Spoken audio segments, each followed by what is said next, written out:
অনেক তো মিষ্টি মিষ্টি খাওয়া হলো ফেস্টিভ্যালে, তাই আজ আমি আর একটা বিহার ঝাড়খণ্ডের একটা রেসিপি নিয়ে আসছি। দেখুন, ডাল পিঠি, ডালের রানী, খুবই পপুলার রেসিপি।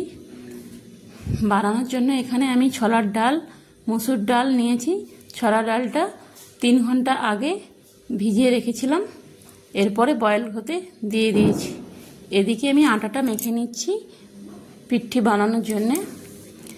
আটা নিয়েছি 1 কাপ 250 গ্রাম। এর মধ্যে লবণ, আজওয়াইন, হলুদ গুঁড়ো, লঙ্কা গুঁড়ো দিয়ে ভালো করে আটাটাকে মিক্স করে এর মধ্যে অল্প অল্প করে জল দিয়ে মেখে নিচ্ছি। যেমন পরোটা, রুটি মাখানো হয় সেভাবেই ডোটা মাখাতে হবে। বেশি হার্ড বা বেশি সফট মাখানো যাবে না। দেখুন কিভাবে মাখছি, এভাবে আটাটা মেখে নিচ্ছি। আটাটা আমার মাখা হয়ে গেছে। আমি এখানে 10 মিনিট রেস্টে রেখে দিলাম। এরপরে ডালটা বয়েল হচ্ছে, দেখেছি যে কতটা বয়েল হচ্ছে। এখনও ডালটা বাকি আছে বয়েল হতে। এদিকে 10 মিনিট হয়ে গেছে। আমি এখানে লিচি কেটে আটা দিয়ে ভালো করে এখানে রুটির মতো বড় বড় করে বেলে নিচ্ছি।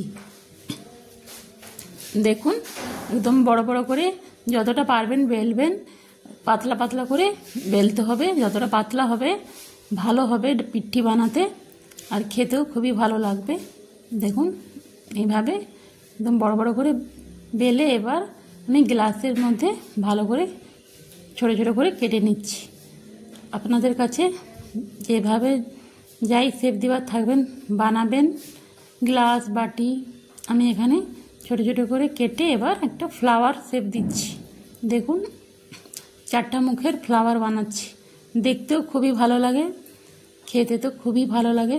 দেখুন এভাবে বানাবেন। কিভাবে বানাচ্ছি ফ্লাওয়ারটা দেখুন, দেখতে কত সুন্দর লাগছে। হয়ে গেছে। একবার একটা বানালে তারপরে বানাতেই থাকি, বানানো যায় খুবই সহজে।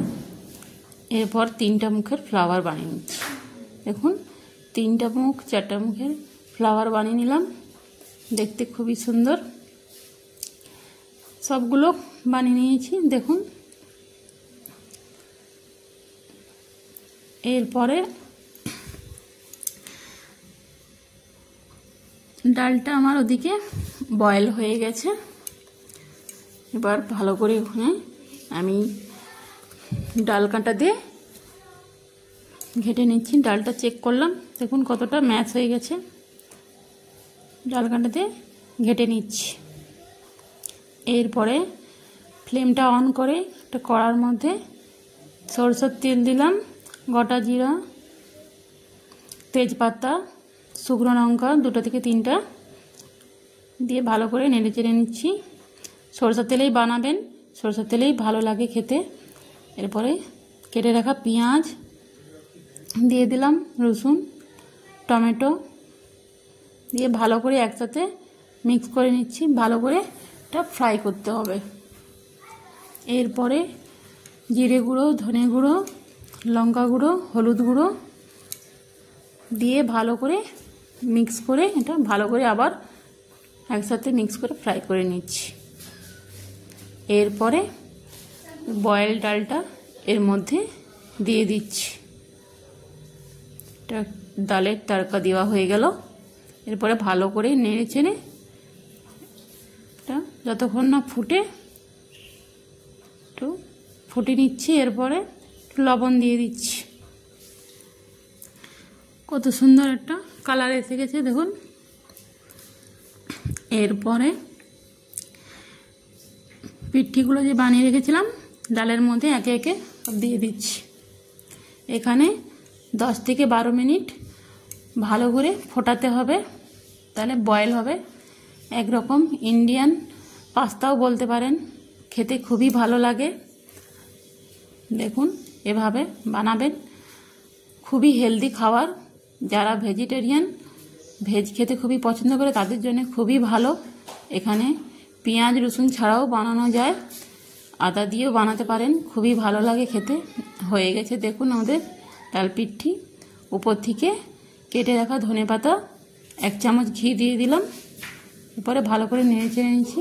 এরপরে প্লেটের মধ্যে বের করে নিয়েছি। দেখুন, এভাবে বানিয়ে খাওয়াবেন, খুবই হেলদি, বাচ্চা থেকে বড় সবাই খুবই পছন্দ করবে। এটা ঝাড়খণ্ড বিহারের খাবার, কিন্তু খেতে খুবই ভালো লাগে। উপর থেকে ধনিয়া পাতা, 1 চামচ ঘি আবার প্লেটের মধ্যে দিয়ে দিলাম। ভালো থাকবেন, সুস্থ থাকবেন, কেমন লাগছে জানাবেন। টাটা, বাই বাই, আবার দেখা হচ্ছে নেক্সট ভিডিও।